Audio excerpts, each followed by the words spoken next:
Nakalimutan na kita. Siguro.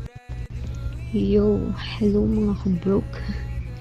Welcome back sa ating Heart Talks, where we talk about everything, love, life, and all the feels in between. Ako si Chi, your resident ate bunso, and today, grabe ang topic natin. Super ultra mega complicated. Ito na.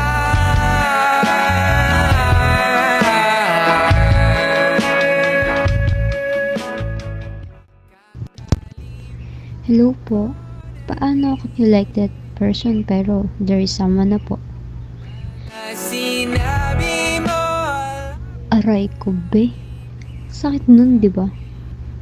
Crush mo yung tao, kaso taken na. Parang nakita mo yung dream bag mo na sold out sa TikTok.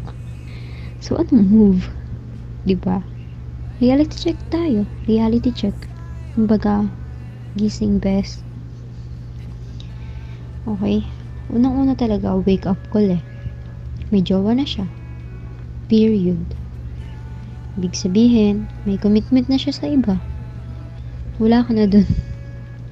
Before ka mag-imagine ng future niya sa Boracay, Tagaytay, or kung saan man yan, tandaan mo, wala ka sa rin mo.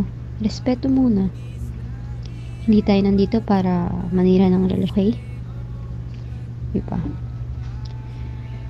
Ano ba talaga yan? Bes, let's be real dito ah. Bakit mo ba siya crush? Is it the looks? Physical appearance? Emotionally? Talino ba siya? What's your standard? Diba? Or baka naman bird ka lang. Minsan kasi akala natin love na. Pero attention lang talaga yun.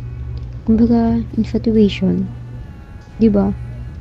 Mga ganong Be honest with yourself.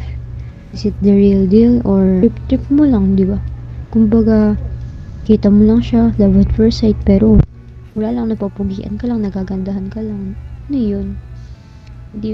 Di pa talaga natin sila kilala. So, it's okay. But, remember these golden rules. Meron tayo nito. Yung mga do's and don'ts. Kung bawal mong gawin, bawal ka mang agaw. Respeto sa relasyon nila. Gets mo yun? Diba? Gets mo ba? Ikaw, gets mo ba? Second, bawal ka magpakatanga. Huwag ka maghintay sa wala. Huwag ka magsettle sa less. Kasi meron na siya di ba? You deserve someone na free kang mahalin. Ang buong buo. Yung genuine, sincere. Hindi yung magmamahal ka na lang. May mahal pang iba. Ito talaga tatandaan mo. Bawal siraan yung partner ng gusto mo. Hindi porket gusto mo siya, bababuyin or sisiraan mo na yung girlfriend or boyfriend niya. That is just not cool, bro. Di yan nakaka-cool. Tandaan mo yan. Ngayon, yung dapat mo lang gawin, mahalin yung sarili mo. Love yourself. Mag-aaral ka ng mabuti.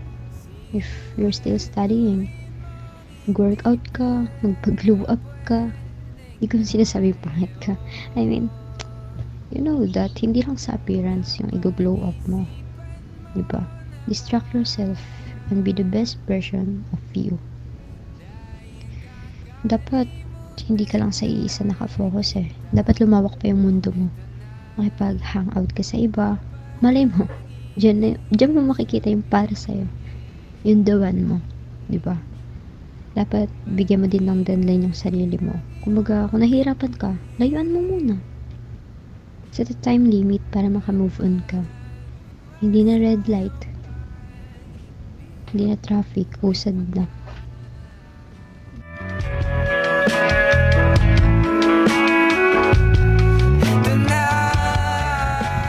Okay. Dito tayo sa last segment. Yung for what ifs. What if break na sila, diba? What if crush ka na rin niya? Diba usapan na yan? Mag-ingat ka. Kasi syempre, mali mo kaka-break lang nun. Make sure na totally over na siya sa ex niya para di ka masaktan. Na Totally over na siya sa ex niya before ka sumugod. Totally over na siya sa ex niya before ka kumagat. Ganun. Ayaw naman natin maging palakiputas, di ba? Gusto nyo ba yun? Sakit nun. Kaya tandaan nyo, love is not a contest. It's okay to feel that. But it is important to be a good person. Okay? Unahin natin maging mabuti. Huwag tayo magpadala sa emosyon, sa kahit anong emosyon, sa selo, sa galit. Kasi anong karapatan mo? Diba? Anong karapatan mo? Wala eh. Kasi hindi niya naman alam kung gusto mo ba siya. Ay, hindi niya alam kung, nga, hindi niya alam. Tapos, parang wala naman siyang paka sa'yo. Kasi nga, meron siyang iba. Which is, hindi niya na kasalanan yun. Diba? Pero hindi ko sinasabing kasalanan nyo na magkagusto sa taong may gustong iba. It's okay. It's okay. Okay lang yan. Basta, wag nating kalimutan treat others how you want to be treated. That's all for today's Heart Talks. Sana may natutunan kayo. Always remember, your feelings matter. Your feelings are always valid. But so do theirs. See you next time. Stay kind.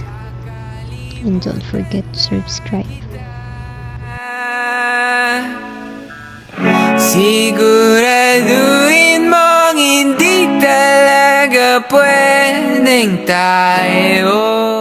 This is my first episode, so I hope we will support me today, tomorrow, and until the end. Kakalimutan na kita. Ito na.